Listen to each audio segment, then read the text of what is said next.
Hey everyone, welcome back to the channel. If you're a fan of classic cinema and captivating love stories, you're in for a treat today. We're diving deep into the life of none other than Hollywood legend Robert Redford, a man whose on-screen charm has mesmerized audiences for decades. But there's more to Robert than just his iconic roles. Behind the scenes lies a deeply personal story of love, loss, and resilience that he has kept largely under wraps until now. So grab your popcorn, because this is a story you won't want to miss. First off, let's set the stage. You probably know Robert Redford as one of the greatest actors of all time. With that golden hair and a smile that could light up even the dreariest of days, he's enchanted us in films like Butch Cassidy and the Sundance Kid and The Way We Were. But did you know he was just a regular kid from Santa Monica, California? Growing up in a modest, working-class family, Robert was the son of an accountant and a homemaker. His upbringing was far from the glitz and glamour of Hollywood. In fact, he often describes himself as a bad student who found his true passion in art and sports. Can you imagine? The man who would later become a cinematic icon struggled to sit still in a classroom. Now, let's take a trip back to the late 1950s, when Robert met the love of his life, Lola Van Wagan. Their connection was instantaneous. Picture this: a young Robert, still struggling to find his footing in Hollywood, meets Lola, a grounded woman from Provo, Utah, with a strong Mormon faith. She was everything he wasn't: calm, collected, and deeply rooted in her values. They eloped in 1958 against her parents' wishes. Can you imagine the drama? Two young lovers barely out of their teens running off to marry? It sounds like the plot of a rom-com, doesn't it? But their journey wasn't all fairy tales and red carpets. They faced hardships that would test their love. Engaging. Tragedy struck when their first child, Scott, passed away from SIDS. This unimaginable heartbreak could have torn them apart, but instead it brought them closer. Robert often speaks about Lola's quiet strength and how she became his anchor during tumultuous times. This leads us to a thought-provoking point.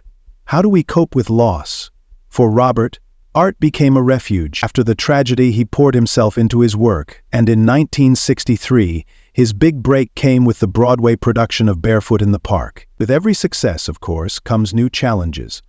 As Robert's career took off, Lola was at home raising their three children, Shauna, David, and Amy. The pressures of fame began to take a toll on their marriage. Robert admitted he often prioritized his career over family life. Can you imagine the balancing act? Robert was becoming a household name, while Lola was managing the home front. It's easy to romanticize celebrity life, but this story shows the sacrifices behind the scenes. In the mid-1980s, after nearly 3 decades together, they decided to part ways. But here's the twist. Despite the divorce, Robert continued to speak of Lola with admiration, calling her the love of his life. After his split with Lola, Robert found himself in whirlwind romances, including a passionate fling with Brazilian actress Sonia Braga. Their chemistry was electric, and they dazzled at events like the Cannes Film Festival. But like many Hollywood romances, it fizzled out after less than a year. Then came Lena Olin, a Swedish actress who caught his eye while filming Havana. Their romance was intense and filled with creativity. Imagine the conversations they must have had about art and film. However, this relationship also ran its course, leaving Robert with more lessons in love.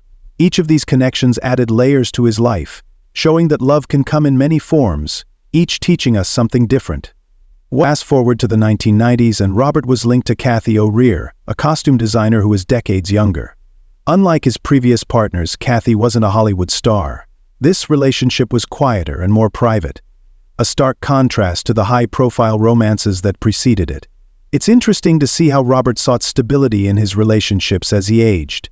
He was no longer just the charming leading man. He was a father and a cultural icon who had weathered life's storms. In 1998, he directed and starred in The Horse Whisperer, further cementing his legacy as a storyteller. It's a beautifully emotional film about healing, and it resonated with audiences worldwide. Then came Sybil Sagers, an artist and environmental activist who entered Robert's life in the late 1990s. Their meeting was refreshing. She didn't know him as a Hollywood superstar, and that allowed their connection to flourish authentically.